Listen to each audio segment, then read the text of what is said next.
Welcome to Choosing Activities That Work for You. Before we get started, let's review our disclaimer.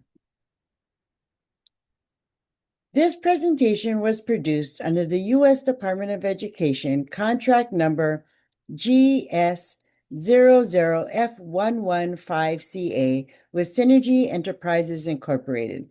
The views expressed herein do not necessarily represent the positions or policies of the U.S. Department of Education. No official endorsement by the U.S. Department of Education of any product, commodity, service, or enterprise mentioned herein is intended or should be inferred. First of all, again, we want to thank your program officers, as well as the director of the Office of Indian Education, Julian Guerrero, Donna Sabas Burns, and of course, your program officers, Donna Bussell, Linda Brake, Misty Farber, and Amanda Casali.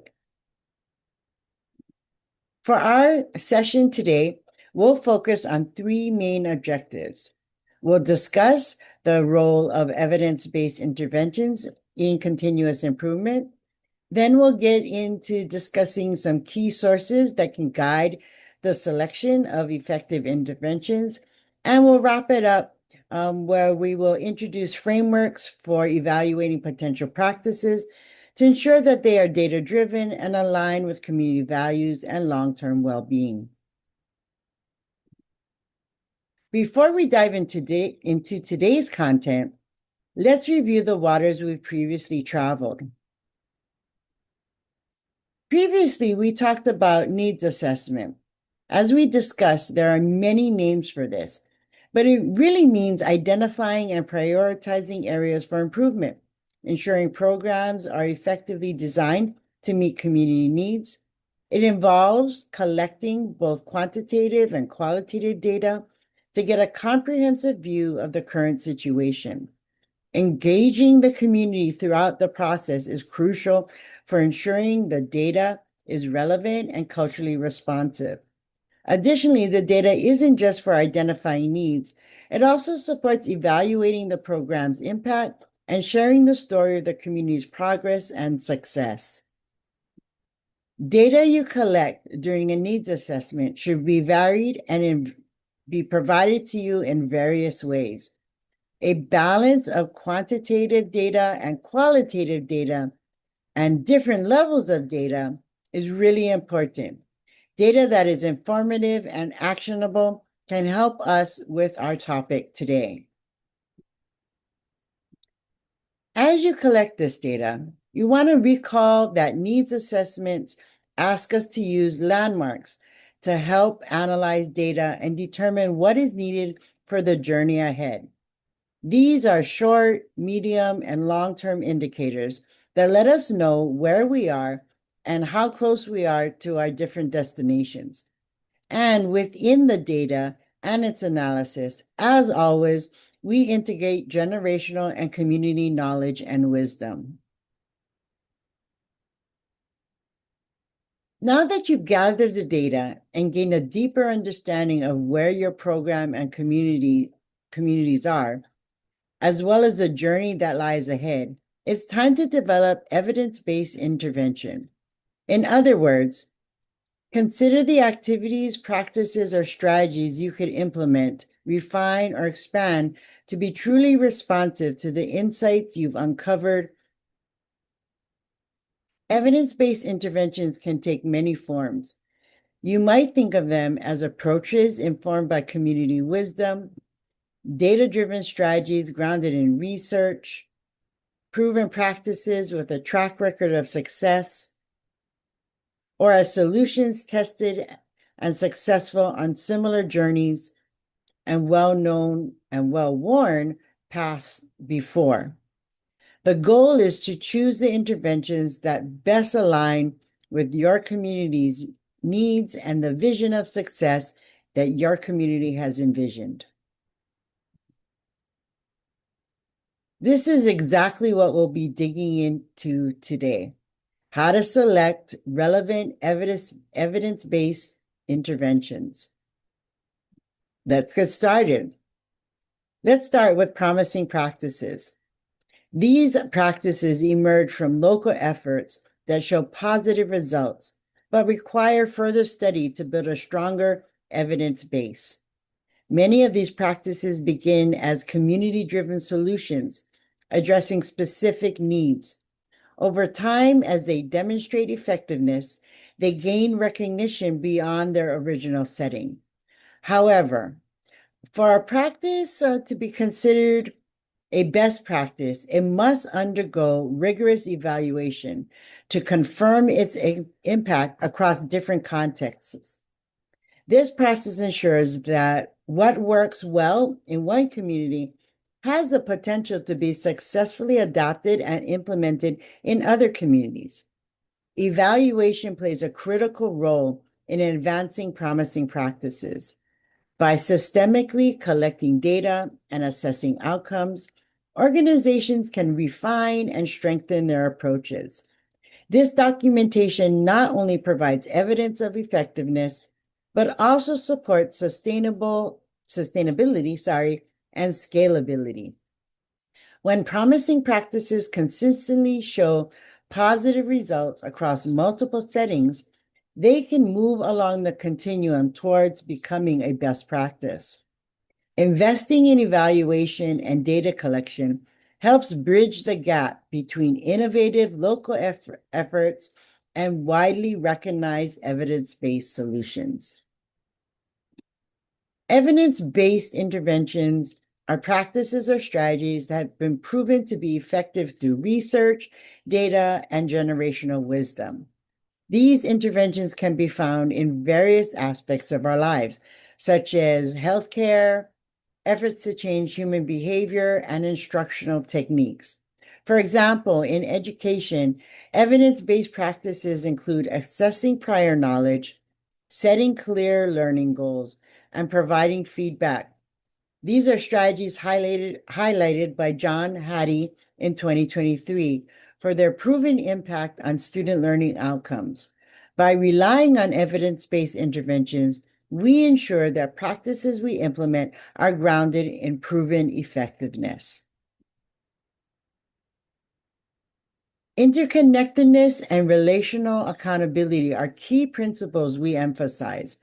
We recognize that interventions should not only work in theory, but must also be deeply connected through relationships, community values, and long-term well-being. For example, the way we care for our forests in a practice rooted in generational knowledge, passed down and proven over time, reflects this interconnectedness. Additionally, making decisions based on the data gathered in a needs assessment and other evidence, whether intergenerational or through research, helps to ensure that effectiveness of interventions supports their scalability and provides a foundation for community-driven adaptation. When seeking ideas for evidence-based intervention, one valuable resource is your networks. These can include colleagues, community leaders, and local experts who offer insights from their own experiences. Engaging with fellow grantees is also really helpful, as they often share common challenges and successful approaches that can inform your work. Collaboration fosters the exchange of ideas and the collective knowledge of your network, can help identify interventions that have worked in similar contexts, ensuring that they are both relevant and adaptable. Additionally, community-based knowledge systems play a critical role in identifying effective interventions. These systems, shaped by local traditions, values, generational wisdom, often provide invaluable guidance. Drawing from these rich resources, you can ensure that interventions are not only evidence-based, but also relevant. Existing guidance across systems, such as policy documents, educational frameworks, or protocols, can offer structured recommendations for intervention strategies. For example, resources like dual-language immersion playbooks offer proven strategies that can help guide the development of language-focused interventions. Combining insights from these diverse sources can help you to build a comprehensive, evidence-based, informed approach to your work. Web research can also be a very powerful tool. Websites dedicated to educational or programmatic research, such as the What Works Clearinghouse, provide a wealth of information on interventions that have been rigorously tested and shown to be effective. These platforms compile and evaluate research across various sectors, helping you find reliable, evidence-based strategies to implement. Similarly, the Best Evidence Encyclopedia is another really great resource that offers reviews of research-based practices, particularly in education, guiding the selection of strategies that align with evidence of success. In addition to these online resources, professional books are an excellent way to dive deeper into effective intervention strategies. Authors often synthesize decades of research into accessible frameworks that can guide implementation. Again, John Hattie's Visible Learning, the sequel, offers extensive insights into teaching practices across meta-analysis that have been shown to make a significant impact on student achievement. By combining these varied resources, web research, professional books, and reputable clearinghouses, you can access a comprehensive range of evidence-based interventions and approaches to inform your work. Now, gathering potential strategies and practices is one thing, but there are other parts to this research and design endeavor, including evaluating potential interventions. Let's take a look at that. The Every Student Succeeds Act, or ESSA, defines 4 tiers of evidence to evaluate intervention effectiveness. You can see here on the slide that the factors included in this rubric are study design, results of the study, finding from related studies, sample size and setting, and match. These are all factors to consider in some way. You can also take this concept of a rubric or tiers of evidence with you to help you evaluate potential additions, adaptations, or changes to your programming based on evolving local needs. Though your tiers or your descriptions may look different or include other framing, this is a good way to determine next steps and prioritize them after a needs assessment. You can look at Tier 1, Strong. That tier is supported by at least one well-designed, randomized, controlled trial. Then there's Tier 2, which is based on quasi-experimental studies with some control over variables. For Tier 3, you have demonstrated effectiveness through correlational studies with controls for selection bias. And then Tier 4, which is supported by a well-defined theory of action that lacks rigorous research. Here's another example of this tiered approach to evaluating potential practices. In this example, the evaluation of interventions also emphasizes relational accountability, community validation, and long-term impact.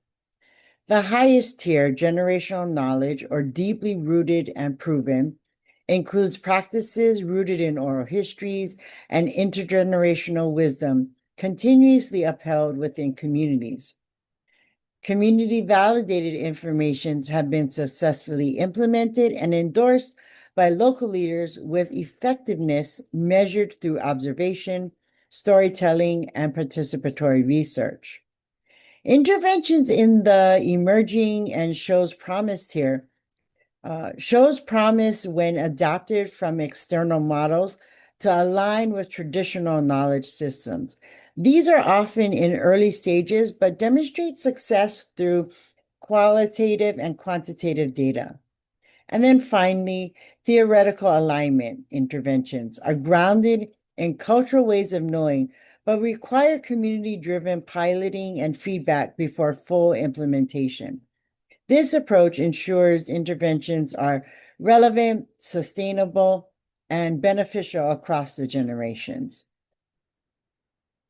Now, we had planned to do a breakout group, but because we don't have breakout groups, I'd love for you to create a breakout group right within your team and your organization to really take a look at, using one of these sources of ideas, whether it's your networks, web research, professional books, or existing guidance, to find two interventions and use one of the evidence tier frameworks to help place each intervention along those tiers. Before we end today, I want to reground in our objectives. Again, we went through and defined evidence-based interventions, identified sources for selecting those interventions, and then some exploring of frameworks for evaluating the interventions and the sources of these interventions. We really appreciate your time together. Our time together, and look forward to seeing you in the workshop that will be following this, for you to get more information and again, to dive deeper into this content. Thank you for joining and have a wonderful rest of your day. Aloha.